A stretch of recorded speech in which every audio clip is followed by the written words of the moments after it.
Hi everyone, I'm here to talk to you about your art lesson for this week. And if you look at the picture on the screen, you can see that it's a map of Kensuke's kingdom. It's not a very detailed map. It's got the shape of the island on it. It's got a jungle, Kensuke's cave, the Death Cove, Turtle Bay. It's quite simple. So we're going to create our own map, which can be of Kensuke's kingdom, or it can be your own imaginary island. If you were shipwrecked like Michael, where would you end up? What would be on your island? So you can be thinking about that. So our learning objectives for our lesson today are to draw a map featuring land and water, add cartography details, I'll tell you a bit more about what that is in a minute, such as mountains and forest, and use the art of cartography to link with the story of Kensuke's kingdom. So the art of map drawing is cartography. So that's what you call a person who draws a map. And the symbols that go on the map are called the legend, which is basically a key. So here I've made a legend of what might be, just take you out a little bit, of what might be on my island map if I was going to do one. So this would be a symbol for mountains, hills, a tree grove, grassland, sand, which is just basically little dots, water, wavy line, palm trees, swamps, caves, turtles and jellyfish. And that's a tree grove. I don't think I mentioned that. So you could use any of these for your map, but you could also come up with your own ideas. So these legends that I've drawn here are obvious. They are basically pictures, little pictures of what they are. So even without the legend, you could see on the map where the mountains were and where the tree grove was and where the sand was and where the water was. You could see that. But on certain maps, if you've got like very specific legends, you might need to write that down. So here's a map that's supposedly done by Michael of Kensuke's kingdom. So I'm just going to take you out because it's portrait. And he's put his legend at the top there. Now, I don't read Japanese, but it might say key or it might say legend. I'm really not sure. But he's done his own specific markings. X is his first landing place. That's the cave where he spent his first night. That's tracks. That's where Kensuke kept the outrigger. He's also drawn on the orangutans and various different things. The site of the wrecked ship. He's got a turtle there. He's got Kensuke out fishing. But on the map, as you notice, there is a key, a compass point. And it's not on this one, but usually on maps, you will see a compass point. And maps are virtually always orientated so that north is at the top and south is at the bottom. So to do a compass point, that's what you would do.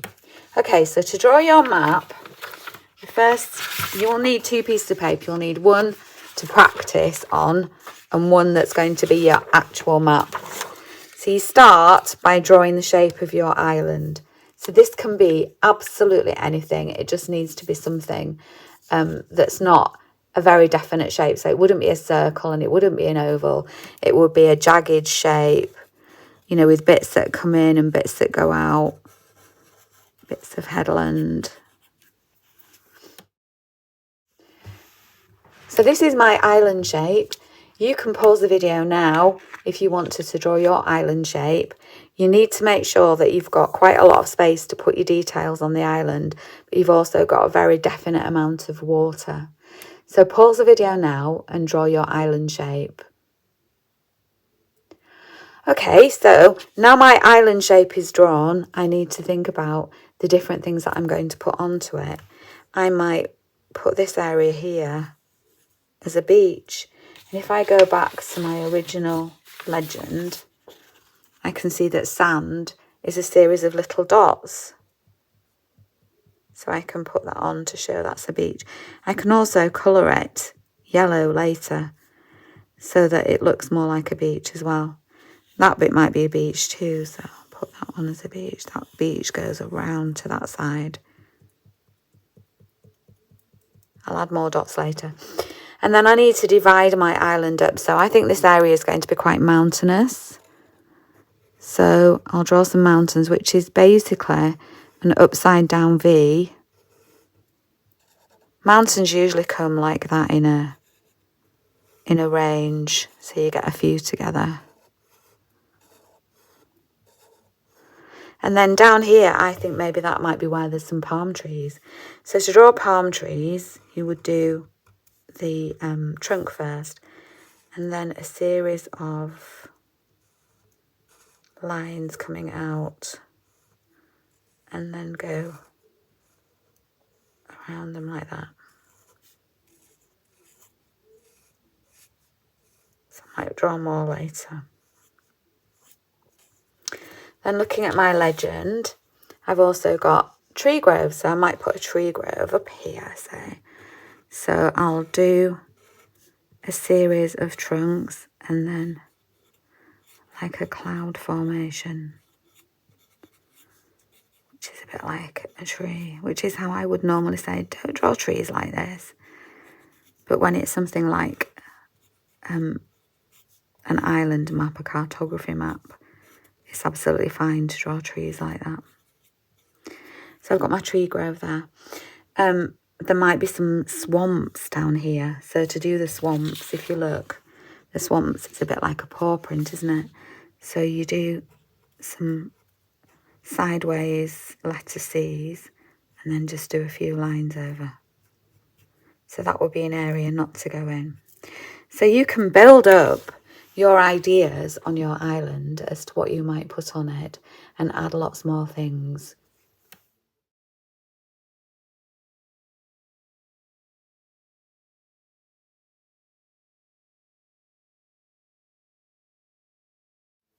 So I've added a few more things to my island. You can put lots more on yours than that. Remember the one that we looked at that was Michael's drawing of Kensuke's kingdom, and he's got loads of quite individualistic details on his. You could add more individualistic details to yours. There's a couple of things that I want to show you though that I would like you to put on your map. The first thing is how to do a compass rose. So find a space on your map that would work and have a practice of this on your spare paper first before you do it. And I think either down here or up there would work well on mine, but I'm going to do it down here. It doesn't really matter whereabouts you put it on your map. You just need to make sure it's orientated with north at the top. So I'd start with a circle and then do your compass points. 1, 2, 3, 4.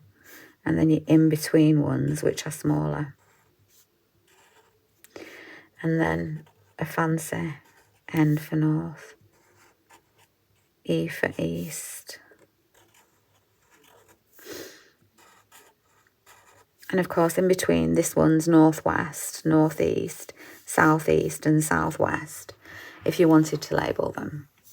And then to make them just look a bit better, do a diagonal line going from these points. Start with your big points first, your main points, for your north, south, east, and west. And then go back in and do the smaller ones. Then you could colour the alternate ones, which would help make it look a little bit three-dimensional.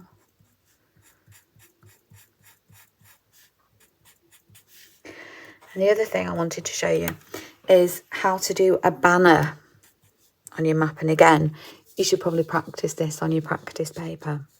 And there's lots of different ways to do that. On this one, it's been written like that with the water around it.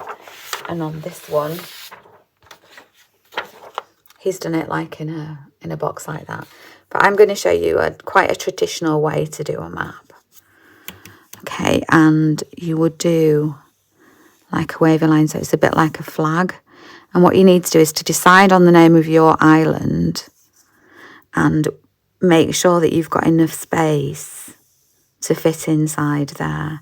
In fact, I'm going to do my writing before I do the end bits just to make sure.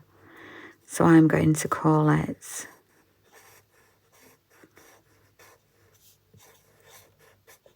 Palmer Land, which is not very inventive, but it works for me. And then do like a W at the end, and then it creates a flag-like banner. And you can add things into your water. So I put turtles and jellyfish and a whale. And then when you want to add colour to your map, you don't need to do really perfect, careful colouring in, but it can be useful to add a bit of colour in certain areas. So like where it's the beach, put some yellow.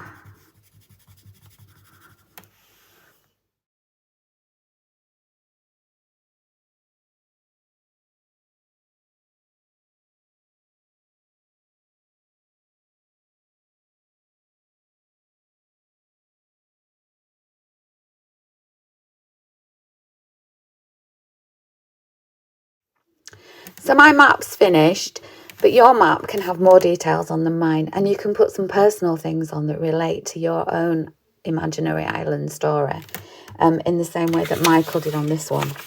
So you might want to draw an animal on it. You might want to put something here like he's got Watch Hill, or where his first fire was, something like that.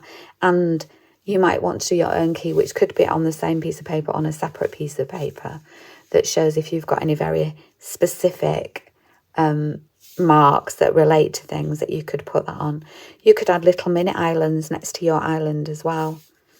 So I really hope you enjoy making your imaginary island map. But remember, these are what we were trying to achieve with this lesson. So you need a map that features land and water. You're going to use cartography details. And remember, cartography is the art of map making, such as mountains and forests. And you would use your legend or key, or my legend. You can pause the video on there to get ideas of what you might use for different areas, and using the art of cartography to link with the story of Kensuke's kingdom for your own imaginary island. Good luck, Year 6.